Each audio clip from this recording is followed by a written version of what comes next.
আসসালামু আলাইকুম।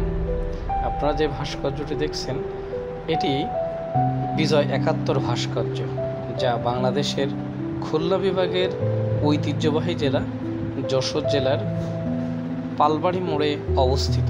এটি ১৯৯৮ সালের ২৬শে মার্চ স্বাধীনতা দিবসে যশোর জেলা প্রশাসনের তত্ত্বাবধানে এটি উদ্বোধন হয়। এই ভাস্কর্যটি খন্দকার বদরুল আলম নান্নুর নকশায় নির্মিত।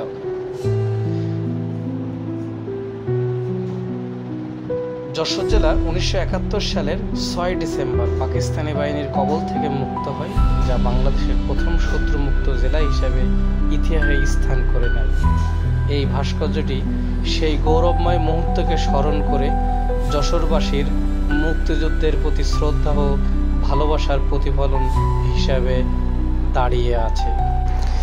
এই ভাস্কর্যটি যশোর শহরের অন্যতম দর্শনীয় স্থান। ধন্যবাদ।